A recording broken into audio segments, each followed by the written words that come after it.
Hi, Creed. I'm Tess Vaughn. I'm a physical therapist in Winterville, and I'm going to talk to you a little bit about plantar fasciitis. So Clint and Lee and I have known each other for quite a few years through various injuries and workouts and sharing of patients and clients.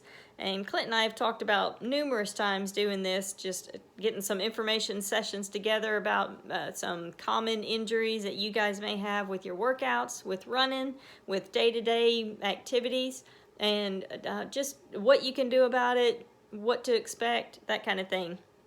And on Saturday at 10 a.m., I'm going to be at Creed to do a little session on stress urinary incontinence with double unders. And basically what that means is you're peeing when you're jumping. And the who's, the why's, the why, how, the what's that happens with that, and hopefully be able to teach you some things to calm that down and be able to do what you want to do and not have to worry about wearing a pad or leaking. So hopefully that will be informative for you guys, and I will meet some of y'all there. All right, let's talk about plantar fasciitis. So basically what that is, if you look at your foot and you have a little bit of an arch in your foot, the fascia is what covers that arch. It attaches on your heel bone, and it comes in and attaches more on the forefoot up by your toes, and it helps to maintain the integrity of the arch of your foot, along with the bones, the ligaments, tendons, muscles, everything that come into play. But what can happen if you are used to wearing one type of shoe and you change your shoe, or if you're not used to being up and moving around and then you go to Six Flags for a day and you're walking all day long in flip-flops, that one I get a lot in the summer. It can happen if you're used to running or working out on one type of surface and then you change the surface. So anything that, or shoes that have kind of been worn out and it changes the mechanics of your foot, that can do it also.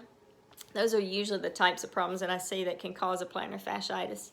And then symptoms that you'll have, or common symptoms, is you feel pretty good when you're sitting down, when you're laying down, everything feels great. And then the next morning you wake up, you step your foot down, weight goes through it and it goes down and it stretches that fascia and it gets mad and it starts hurting.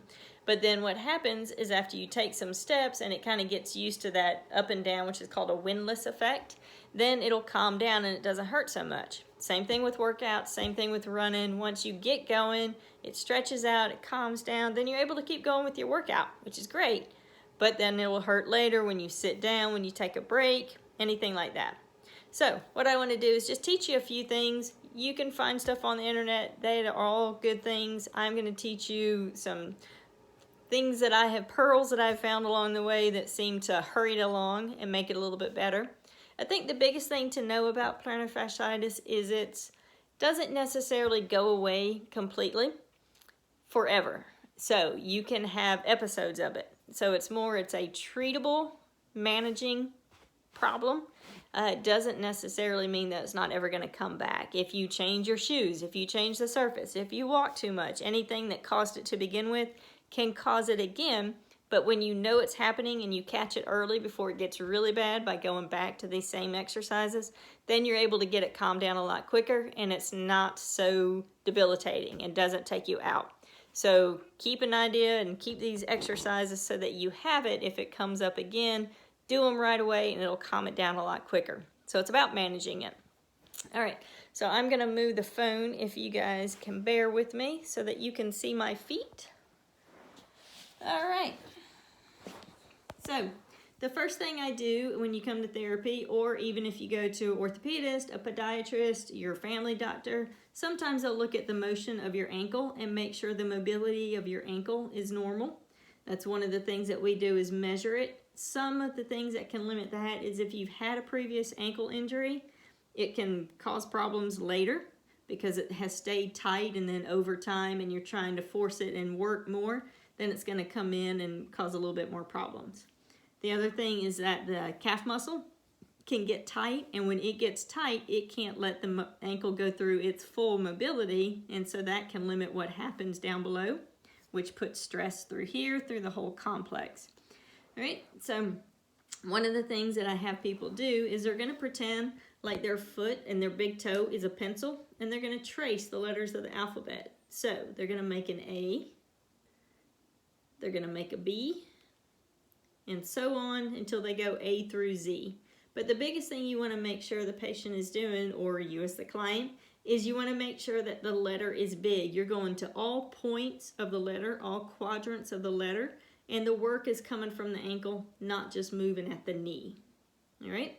So that's one of the things. Another thing you want to do is make sure that you are massaging that arch of your foot, the fascia. It hurts like heck. I'm just going to tell you, it hurts.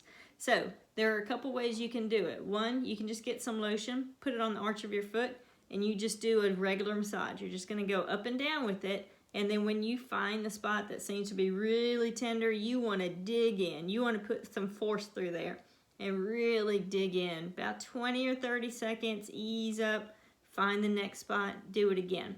It hurts, and it's hard to do that to yourself because it does hurt.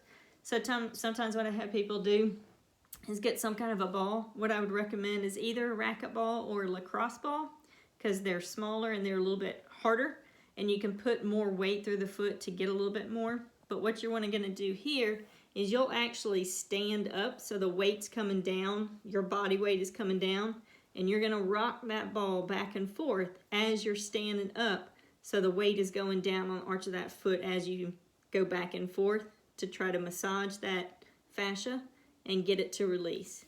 It hurts. I'm not going to lie to you. It does not feel good, but you will feel a huge difference afterwards. Okay? Another thing that you can use, and some of you may have purchased this if you've seen them on social media, as I think they're called a Theragun or something like that. But basically what you do is you're going to turn it on, and you're going to come here and do the same thing. You're going to find that spot that hurts, and you're going to stay on it and just let the body kind of calm it down. You'll find the spots that are tender, and you're going to stay there on it. It's good to use at home. You can use it on various muscles. I do recommend it. I keep mine at home. I don't even take it to the clinic for my own injuries. Works great on calf muscles if you get trigger points that are really tight in the calf. And now to check your ankles just to see if they're tight, what you can do is you're going to stand up.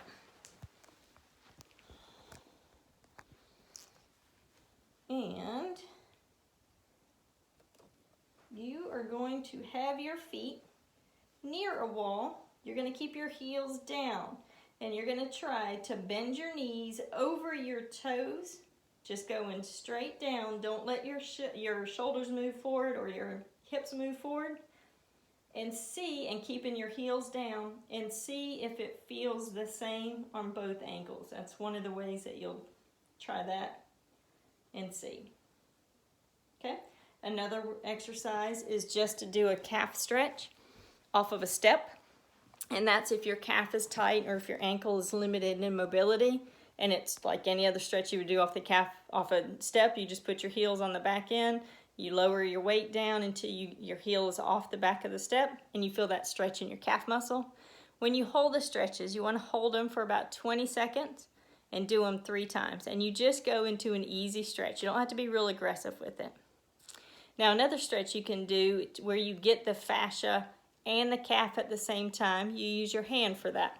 And what that looks like is you're going to take the foot, you're going to take your toes and pull back on your toes as far as you can, and then you're going to pull back on the ankle or the foot as far as you can.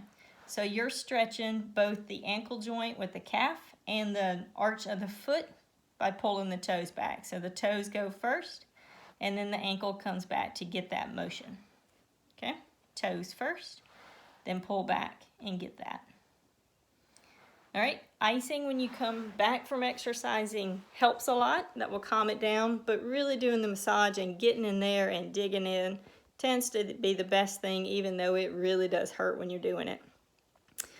All right, I think that is it. If you guys have any questions, Clint knows how to get in touch with me. Y'all can call, and hopefully I will see you on Saturday. Thanks, everybody. Bye.